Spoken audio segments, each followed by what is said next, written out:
ডিলিমিটেশ্যনৰ প্ৰক্ৰিয়া 1 জানুৱাৰীৰ পৰা আৰম্ভ হৈছে কেতিয়া শেষ হ'ব সেই বিষয়ে ৰাজ্য চৰকাৰে এই কাৰণে ক'ব নোৱাৰে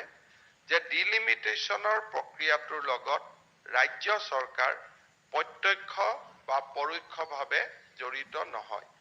ভাৰতৰ নিৰ্বাচনী আয়োগ এটা সাংবিধানিক সংস্থা আৰু সাংবিধানিক সংস্থাই কৰা কাম-কাজৰ লগত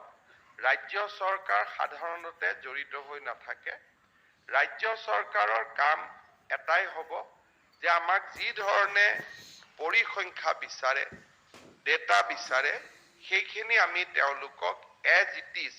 সেন্সাছত যি ধৰণে ৰিফ্লেক্ট কৰা হৈছে আমি তেওঁলোকক জনাই দিব লাগিব দ্বিতীয়তে অসমত ডিলিমিটেশ্যনৰ এখন তথাকথিত খচৰা বাতৰি কাকতসমূহত প্ৰচাৰ হৈ থাকে মই বিধানসভাৰ মজিয়াৰ পৰাই আনুষ্ঠানিকভাৱে সেই খচৰাখন কোনো বিধানসন্মত নহয় বা সেই খচৰাখনৰ লগত নিৰ্বাচনী আয়োগৰ কোনো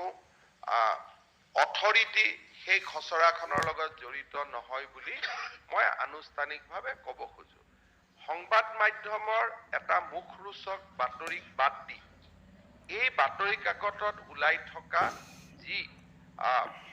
প্ৰস্তাৱিত বিধানসভা বা লোকসভা সমষ্টি সেইটো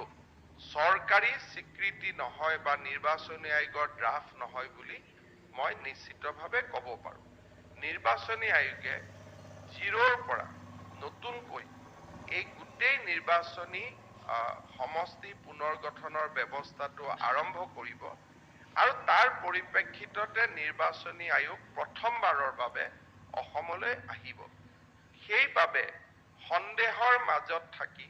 যে এইটো সমষ্টি এনেকে বদলিব এইটো সমষ্টি তেনেকে হ'ব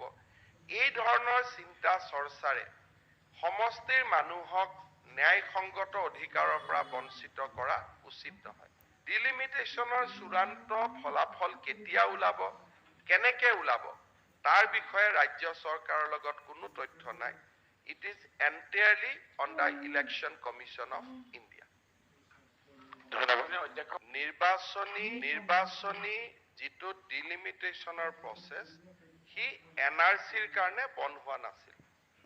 হি অসম চৰকাৰে ভাৰত চৰকাৰক জনাইছিলে যে আইন শৃংখলাৰ অৱনমতি হ'ব পাৰে